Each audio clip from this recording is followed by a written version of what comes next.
An injury always happens at the worst time.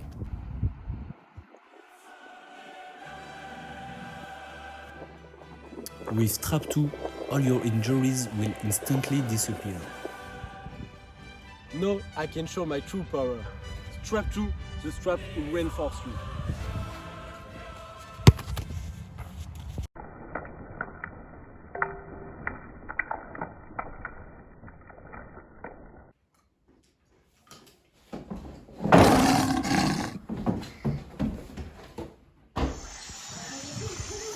Welcome to the top of the project.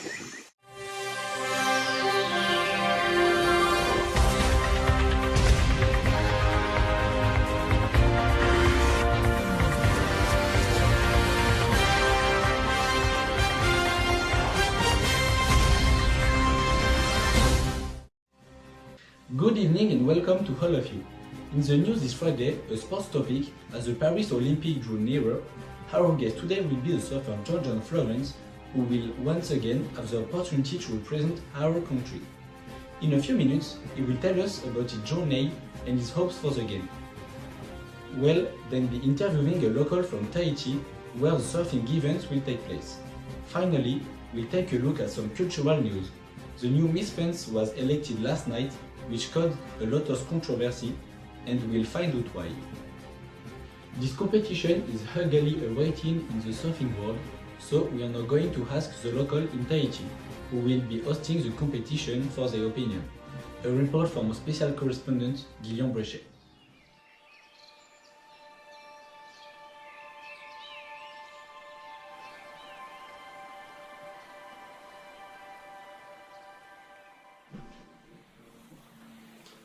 Yes, indeed. As you can see, my dear Romain, I have been well welcomed by the locals. I am in the largest of the French Polynesian island. With its 11,600 inhabitants, Tahiti is famous for surfing, fishing, and its impressive coral reef. It is here that the opportunity to popularize surfing through the 2024 Olympic Games finale becomes possible.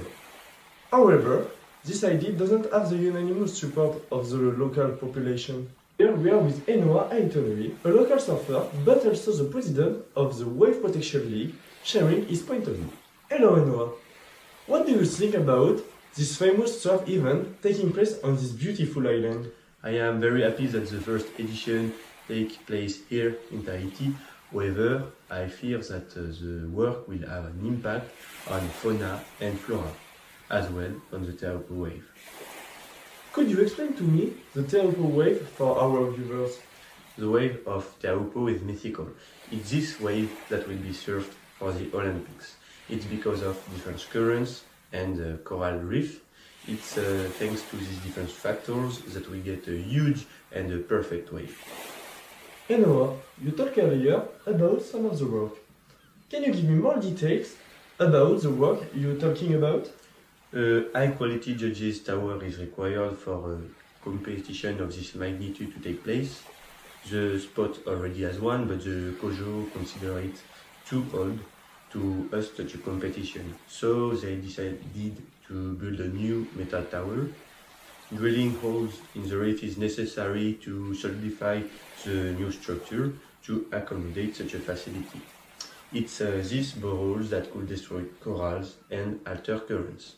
So they could also damage the wave, and we locals and world tour surfers, we don't want that to happen. This is why there have been large demonstrations on different scales. Thank you very much for this clarification. Nevertheless, on this field, as limited in terms of space as Tahiti, how will you welcome all the actors of the Olympics? We intend to create places to stay, such as campsites and hotels. Visitors will be able to see the show from boats. Thanks to this, they will be so close to the athlete and of the competition. I think the Olympics will be beneficial for the economy of Tahiti. It's a pride to receive the Olympic Games in his island, but do you think that this event will disrupt the economy of the island as during the Olympic Games of 2016 in Brazil? Yeah, possibly. The economy of the island will be changed positively. Business will see their turnover increase. The Wave Protection League itself will make a profit, so we will be able to carry out more important actions to protect the wave and its ecosystem. Tell me, Noah, do you have a favorite competitor during this surf event, during these Olympic Games? Of course, I have one. I think my favorite surfer is Bast because he is so strong and he has a good wave reading. I think he can be the one who can win the first edition of the Olympics. However, we have to be suspicious of the others like John Florence or Guilian. They are also so strong and have a completely different styles. A big thank you, Noah, for this valuable information. Now, I will enjoy the sun and I will end my interruption on the news. Thank you, Guilian, for this interview. We are back on set. So, we begin this issue with our special guest today, the famous Hawaiian surfer John Florence, double world champion in 2016 and 2017. How are you, Florence? Thank you very much. Everything's going well. How long has surfing been a part of your life? I got my first surfboard at the age of 6. Thanks to my mother, I progressed very quickly and started small competition around the age of 9. Then at the age of 13, everything accelerated. I took part in and won my first professional competition, the Triple Crown of Surfing. As a result, you became the youngest participant in the history of this competition. Yes, in general, surfers are all over 20. You've been surfing since you were very young. Did you have any inspiration when you were young? Yes, of course. I thank my mother who gave me a passion for surfing. I learned the basic from her, technique for balancing on the board, technique for catching the right wave, and the right spot to start. After 1 year of training, she finally allowed me to go surfing on bigger waves with my cousins. That's when I knew I was going to make a living out of it. You suffered a number of knee injuries. Have they had an impact on your motivation? In fact, it lasted 4 years. I missed 2 competitions and a lot of events because of my injury and operation. Thanks to the postponement of the Tokyo Olympics, I was able to take part and even win first place on the podium. Then I got injured again, and that's when I really started to worry about the end of my season. I didn't know if I was going to be physically and mentally fit enough to start a full season again, especially since COVID arrived just after my injury, which greatly delayed my recovery. On the subject of COVID, how have you lived with this difficult period for the world of sports as a whole? Indeed, it's been very difficult. I was ready to start competing again, but everything came to a halt. What's more, I lost a few sponsors, which was hard financially.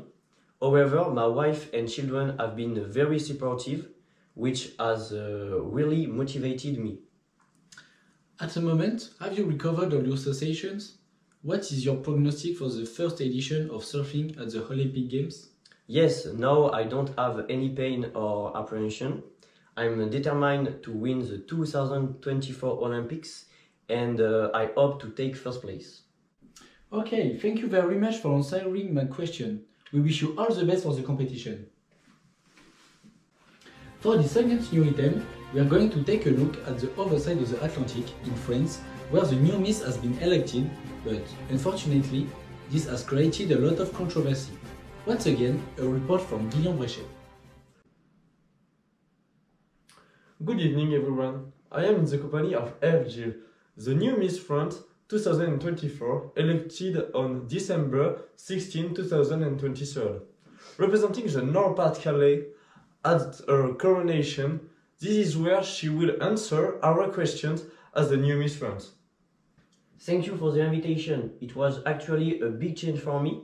For the moment, I'm living it really well. I'm well supported by the Miss France company. Eve, how do you feel after receiving such a title? A news in your life? Yes, they're proud of me. Even though I don't have much time to talk to them, but we'll talk again when I'm a bit more available. Thank you for your very clear answer. I assume that your entourage is proud of you. What values do you think you embody as Miss France? It represents what I want to be, a strong woman who manages everything, a warrior woman who not afraid of anything, who say what she think, even if I don't always like it, I accept criticism. Did someone or something give you this passion for beauty contests like Miss Not-Pas-de-Calais or Miss France? In fact, it was simply watching the Miss competition on TV that gave me this passion. I said to myself when I grow up, I'm going to be Miss France. The famous controversy about your haircut. How do you react, and is it a good thing to have changed the standards?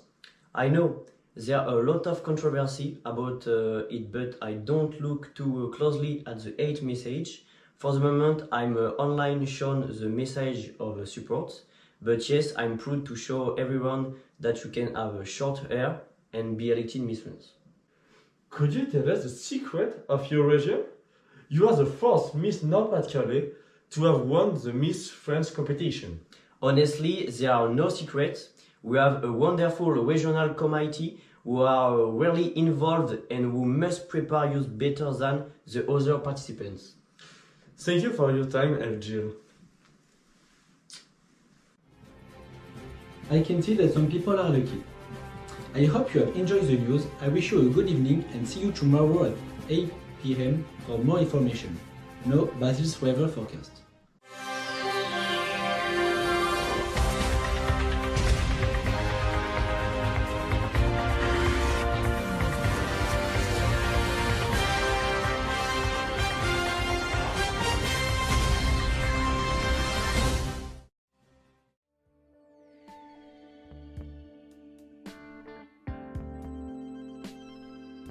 Good evening everyone. The situation tomorrow morning in the center of the country is rather unusual. While it will be 0 degrees in Plymouth and very sunny, there will be a snowstorm crossing the middle of the country from west to east.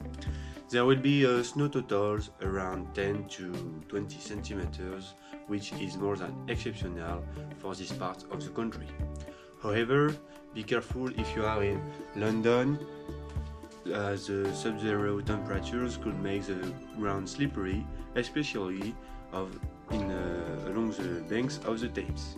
The temperature will be 0 degrees in Birmingham and -1 degrees in Newcastle upon Tyne.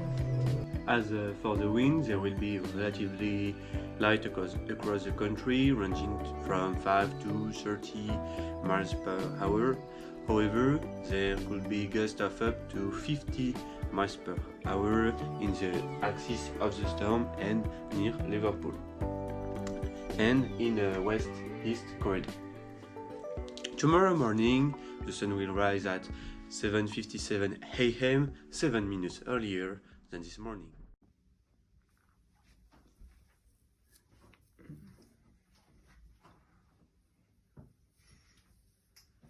The razor Gillette brings you property and softness to your skin. Gillette, the perfection of the masculine.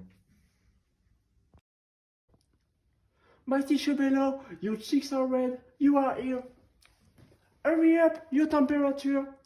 You have a fever. Vitamins, milk, syrup. Almighty Chobello, you're still sick. We will try an injection. That's it, you're cured. Teacher Bello Bobo, he still needs you.